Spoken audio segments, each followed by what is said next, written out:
नमस्कार दोस्तों, सुरेन हिंदी क्लास में आप सभी का स्वागत है। सुरेन हिंदी क्लास के नाम से ही एक टेलीग्राम चैनल है जिस पर आपको बहुत से प्रश्न जो है वो मिल जाएंगे।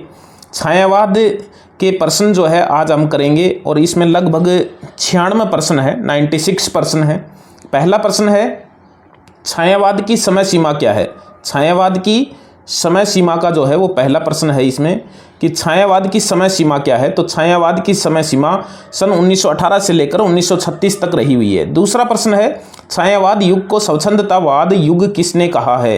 तो ये डॉक्टर बच्चन सिंह ने जो है वो कहा है। तीसरा प्रश्न है, छायावाद शब्द का प्रथम प्रयोक्ता माने जाते हैं, यानी प्रथम प्रयोग करने वाले इस शब्द को सर्वप्रथम प्रयोक्ता जो है वो मुकुटधर पांडे हैं। चौथा प्रश्न है, प्रसाद का वह काव्य ग्रंथ कौन सा है जो पहले ब्रजभाषा में बाद में खड़ी बोली में लिखा गया। तो वो प्रेम पथिक है।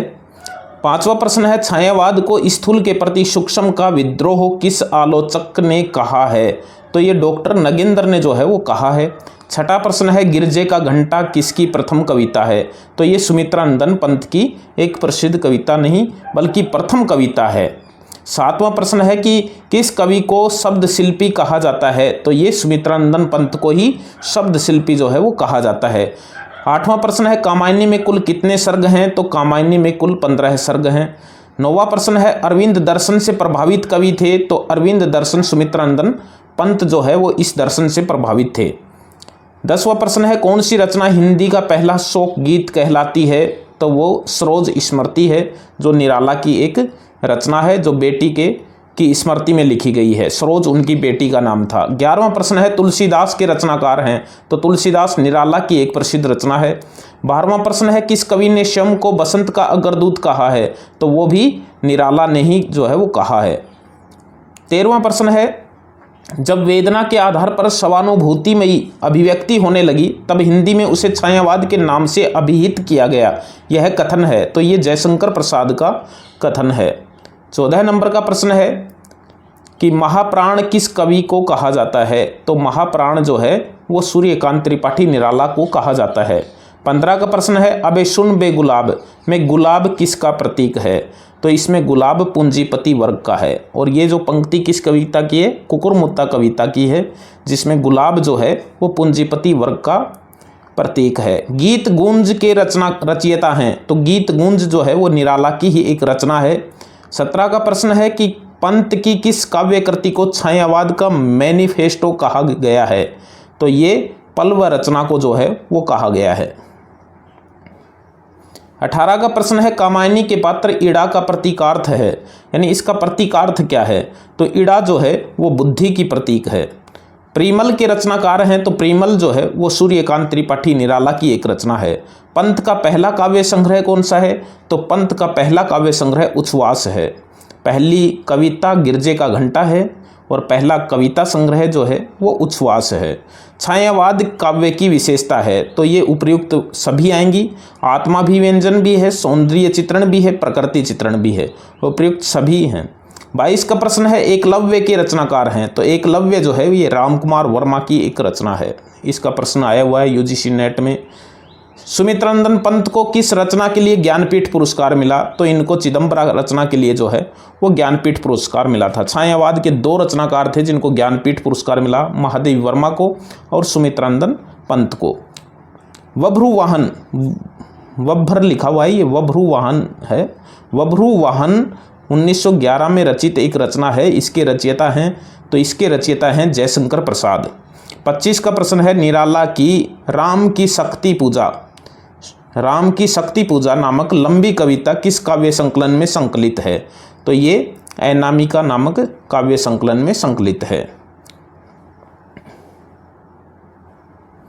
26 का प्रश्न है, कौन सी रचना जयशंकर प्रसाद की है। तो ये उपयुक्त हैं, आंसू भी है, झरना भी है, लहर भी है। व्याख्या भी दे रखी है इसमें कि जयशंकर प्रसाद की अन्य रचनाएं। तो झरना है 1918 की, उर्वशी 1909 में, वन मिलन 1909 में, वभ्रुवाहन, कानन कुसुम, प्रेम पथिक, आंसू, लहर, शोकोच्छ्वास और अयोध्या का उद्धार, करुणालय, कामायनी और महाराणा का महत्व है। ये इनकी काव्य रचनाएं हैं। अरुण यह मधुमेह देश हमारा किसकी पंक्ति है? तो ये जयशंकर प्रसाद की पंक्ति है। चंद्रगुप्त नाटक में ये गीत है।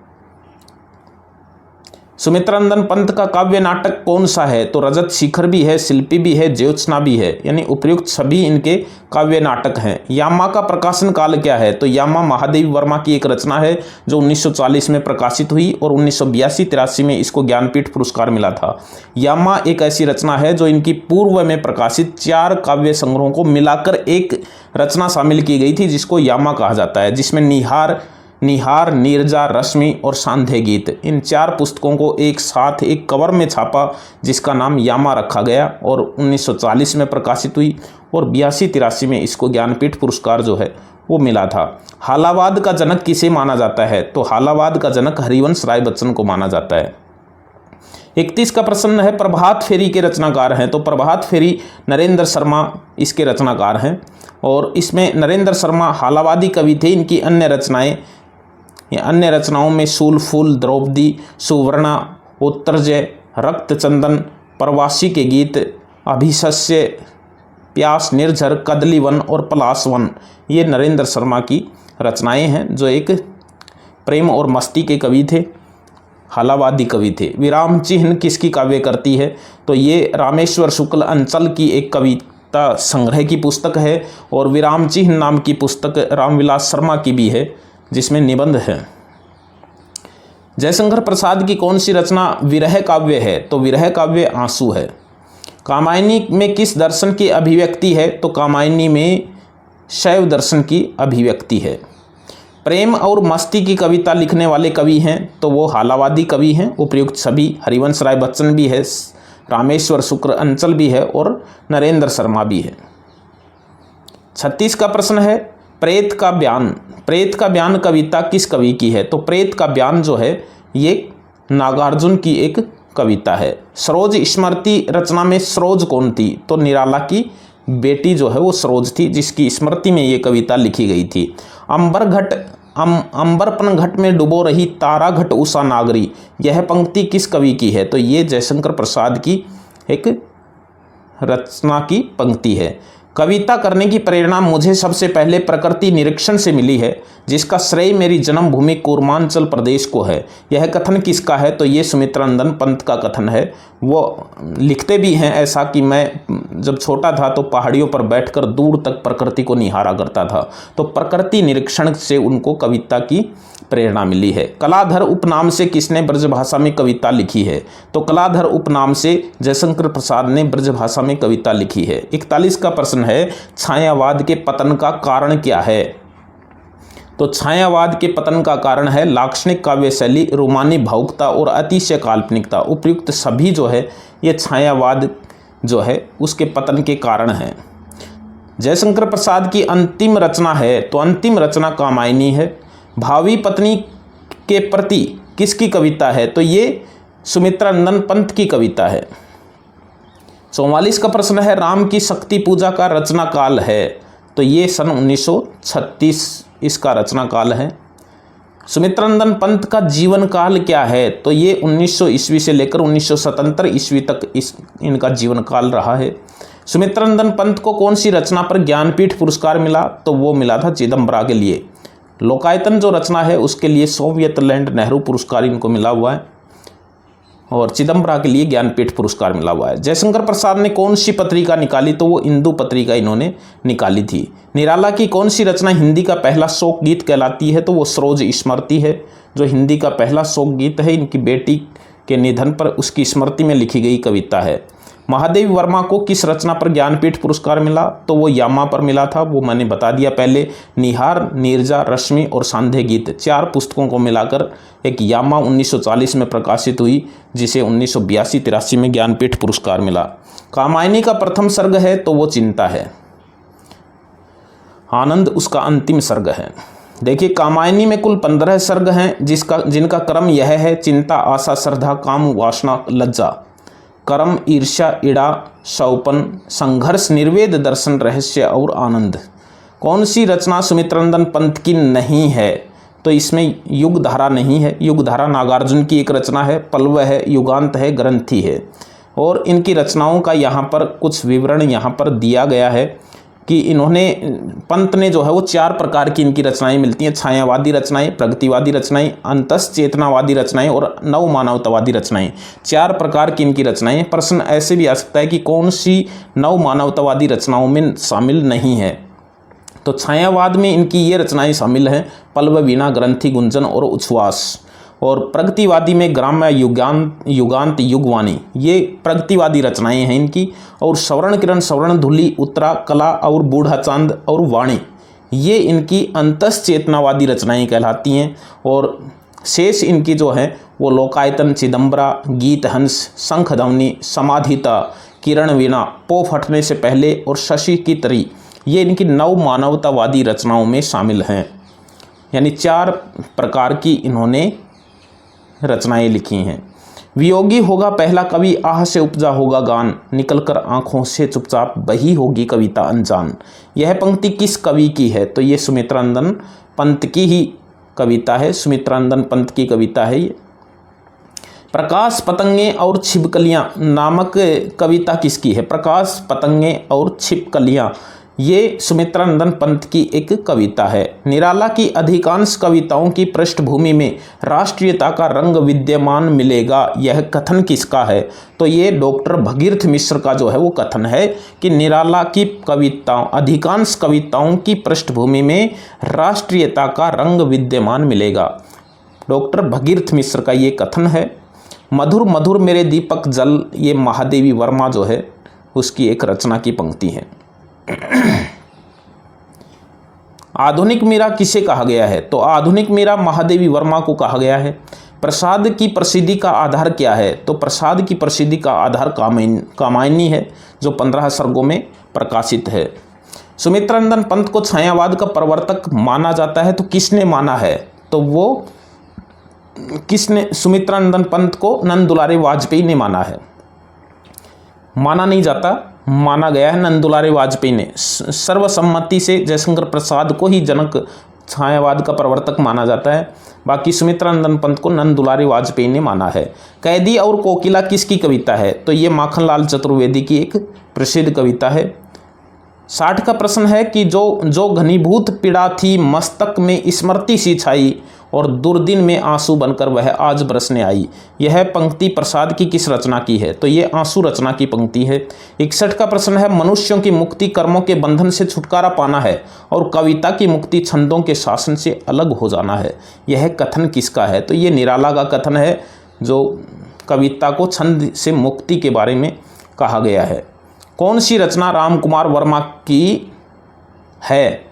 तो रामकुमार वर्मा की उपयुक्त सभी रचनाएं हैं। रूप राशि भी है, चित्ररेखा भी है और आकाश गंगा भी है। 63 का प्रश्न है बच्चन की कौन सी रचना मधु काव्य से संबंधित है? तो उपयुक्त सभी हैं। मधुशाला भी है, मधुबाला भी है और मधु कलश भी है। कौन से कवि मानसलवादी कहलाते हैं? तो रामेश्वर शुक्ल अंचल जो हैं ये मानसलवादी कवि कहलाते हैं। निराला की जूही की कली कविता को किस पत्रिका ने अस्वीकृत कर दिया? तो वो सरस्वती पत्रिका के संपादक महावीर प्रसाद द्विवेदी ने अस्वीकृत कर दिया था कि ये अश्लील है, ये प्रकाशित नहीं हो सकती। हम दीवानों की क्या हस्ती, आज यहाँ कल वहाँ चले, यह पंक्ति किस कवि की है? तो ये भगवती चरण वर्मा की कविता है, कविता की पंक्ति है। कलापी के रचनाकार हैं? तो कलापी आरसी प्रसाद सिंह की एक रचना है। पंत की किस कृति की भूमिका लगभग 40 पृष्ठों में लिखी गई है? तो वो पल्लव जो रचना है उसकी भूमिका जो है वो लगभग 40 पृष्ठों में लिखी गई है। प्रकृति का सुकुमार कवि किसे कहा जाता है? तो वो सुमित्रानंदन पंत को कहा जाता है। छायावाद, प्रसाद को छायावाद का जनक किसने माना है? तो प्रसाद को छायावाद का जनक इलाचंद्र जोशी ने माना है। बाकी सर्वसम्मति से भी जयशंकर प्रसाद ही छायावाद के जनक हैं। छायावाद को मधुचर्या किसने कहा है? तो वो आचार्य रामचंद्र शुक्ल ने कहा है। छायावाद की प्रथम कृति किसे माना जाता है? तो छायावाद की प्रथम कृति झरना को माना जाता है, जो जयशंकर प्रसाद की रचना है। सरोज स्मृति का रचनाकाल क्या है? तो सरोज स्मृति का रचनाकाल 1935 है, जो हिंदी का पहला शोक गीत कहलाती है, निराला की रचना है। 74 का प्रश्न है कामायनी को मानव चेतना के विकास का महाकाव्य किसने कहा है? तो वो डॉक्टर नगेंद्र ने कहा है। छायावाद की शक्ति किसे कहा गया है?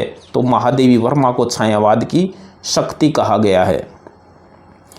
सूर्यकांत त्रिपाठी किसे अपना अध्यात्म गुरु मानते थे? तो वो विवेकानंद को अपना अध्यात्म गुरु मानते थे। किसका नाम झारखंडी था? तो ये जयशंकर प्रसाद का नाम झारखंडी था। शेर सिंह का शस्त्र समर्पण कविता किसकी है? तो ये जो कविता है ये जयशंकर प्रसाद की एक कविता है। लाल चुनर के रचनाकार हैं, तो लाल चुनर जो एक रचना है, कविता संग्रह है, रामेश्वर शुक्ल अंचल की एक रचना है जो मानसलवादी कवि कहलाते हैं। दिनकर को किस रचना के लिए ज्ञानपीठ पुरस्कार मिला? तो वो यामा रचना, दिनकर को उर्वशी रचना के लिए ज्ञानपीठ पुरस्कार जो है वो मिला हुआ है। सुमित्रंदन पंत को लोकायतन रचना के लिए कौन सा पुरस्कार मिला? सुमित्रंदन पंत को लोकायतन रचना के लिए सोवियत लैंड नेहरू पुरस्कार मिला हुआ है। बौद्ध दर्शन का प्रभाव किसकी रचनाओं पर मिलता है? तो वो महादेवी वर्मा की रचनाओं पर बौद्ध दर्शन का प्रभाव मिलता है। बादल किस कवि का प्रिय विषय है? तो वो निराला का प्रिय विषय है। बादल विषय पर इन्होंने बहुत अच्छी कविताएं लिखी हैं। 84 का प्रश्न है, छायावाद को चित्र भाषा शैली किसने कहा है? तो वो रामचंद्र शुक्ल ने ही कहा है। मधुचर्या नाम भी छायावाद को दिया है और चित्र भाषा शैली भी छायावाद को कहा है रामचंद्र शुक्ल ने। छायावाद का ब्रह्मा किसे कहा जाता है? तो वो प्रसाद को कहा जाता है। छायावाद का रुद्र किसे कहा जाता है? तो वो निराला को कहा जाता है। और छायावाद का विष्णु जो है वो सुमित्रंदन पंत को कहा जाता है। ये ध्यान में रखना है। ब्रह्मा प्रसाद को कहा जाता है, रुद्र निराला को कहा जाता है और विष्णु जो है वो पंत को कहा जाता है। बच्चन और पंत की कौन सी रचना संयुक्त लेखन है? खादी के फूल एक कविता जो बच्चन और पंत ने संयुक्त रूप से लिखी थी। 89 का प्रश्न है, जब परमात्मा की छाया आत्मा पर, आत्मा की छाया परमात्मा पर पड़ने लगती है, यही छायावाद है। तो छायावाद की यह परिभाषा किसने दी? रामकुमार वर्मा ने दी है। छायावाद ये परिभाषा भी जो है वो अच्छी है जिसका प्रश्न आता है। छायावाद तत्वतः प्रकृति के बीच जीवन का उद्गीत है और उसका मूल दर्शन सर्वात्मवाद है। यह कथन किसका है? तो महादेवी वर्मा का ये कथन है, यानी छायावाद की परिभाषा के रूप में। निराला का प्रथम काव्य संग्रह कौन सा है? तो वो अनामिका है। अनामिका के 2 भाग प्रकाशित हुए। तो पहली रचना अनामिका ही है, फिर उसके बाद में 1936 में जो है वो दोबारा से अनामिका जो है वो प्रकाशित हुई है। संकेत के रचनाकार हैं, तो संकेत रामकुमार वर्मा की एक रचना है। माखनलाल चतुर्वेदी को छायावाद का प्रवर्तक किसने माना है? तो माखनलाल चतुर्वेदी को प्रभाकर माचवे ने छायावाद का प्रवर्तक माना है। उदय शंकर भट्ट की रचना कौन सी है? तो उदय शंकर भट्ट की सभी रचनाएं हैं। ये तक्षशिला भी है, विसर्जन भी है, युगदीप भी है, यानी ये सारी उपयुक्त सभी रचनाएं जो है वो उदय शंकर भट्ट की हैं। आंसू कवि के जीवन की वास्तविक प्रयोगशाला का आविष्कार है। छायावादी काव्य से संबंधित यह मत किसका है? तो ये जो मत है ये नंद दुलारे वाजपेयी का मत है। कामायनी एक फैंटेसी है, यह मत किसका है? कामायनी एक फैंटेसी है, यह मत मुक्तिबोध का है। मुक्तिबोध। 96 प्रश्न हो गए और बहुत अच्छे प्रश्न थे। फिर मिलेंगे किसी अच्छे प्रश्नों के साथ, तब तक के लिए बाय।